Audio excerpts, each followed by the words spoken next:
سلامونه او احترامات د پښتو د ټایپنګ په اړه باندې دلته لیکل شوي دي.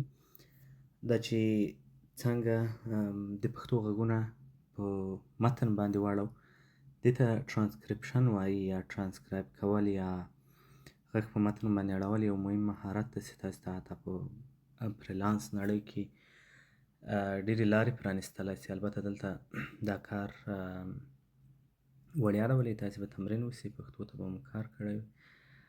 دا متن تاسې راواخلئ یا هغه راواخلئ، دا لینک راوښئ او چیرې براوزر کې سرچ کوئ او یا یې واټساپ ته ولېږئ، ځکه هغه له براوزرونو نه د فیسبوک له براوزرونو نه تېرېدل هر وخت تاسې نه اضافي هغه غواړي چې دلته لوګین سئ. نو که چېرته تاسې مثلا واټساپ کې دلته ولېږئ، هغه باندې فقط یو کلیک وکړئ، تاسې دغه اولې صفحې ته راولي.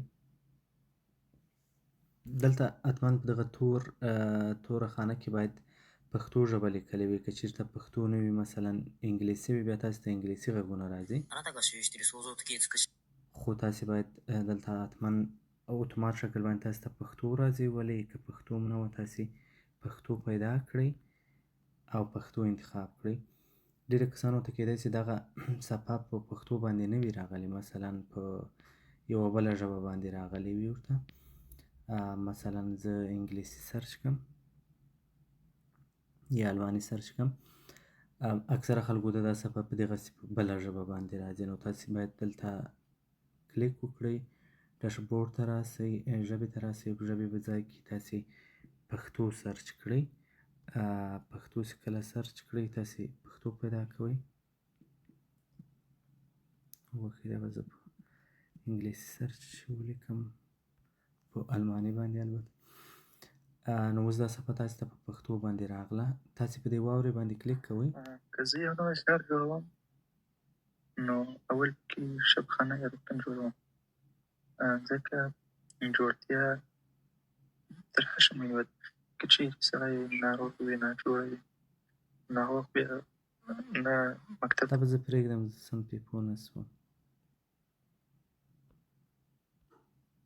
پښتو ژبه زما ملي هویت ده.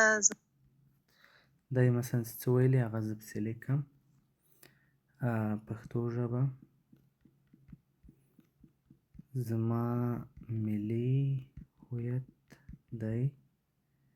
ښه، مثلا کامه ورکوم. نور یې څه ویلي؟ دا زما ملي ارزښت ده، زما ملي ژبه ده.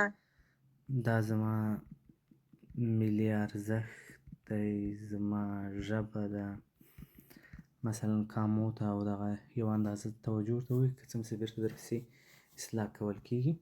په دې خاطر زه غواړم چې پښتو ژبه ترقي او پیشرفت وکړي. ښه، مثلا په همدې خاطر زه غواړم پښتو ژبه پیشرفت څنګه لیکل کېږي او ترقي وکړي. دلته مثلا هلته لیکلي ترقي وکړي، مثلا یا پښتو ژبه، یعنې که په هره لهجه باندې ویل شوي وي ستونزه نه لري، ولې تاسې باید په هغه لیکدود ولیکئ کوم چې مثلا ډېر زیات توافق پرې موجود او هغه موږ تاسو د ښوونځیو تعلیمي نصاب ژبه ده، نه په دې شکل باندې لیکل کېږي. دا به تاسې تکمیل کړئ، ما تکمیل نه کوم. هلته به بشپړ شي ووهئ او بیا به یې مثلا وسپارئ او په همدې شکل باندې به ورڅخه تېر شئ. بیا بل غږ درته راځي، بل غږ درته راځي. کولی سئ مثلا دا غږ پرېږدئ، بل غږ ته راسئ.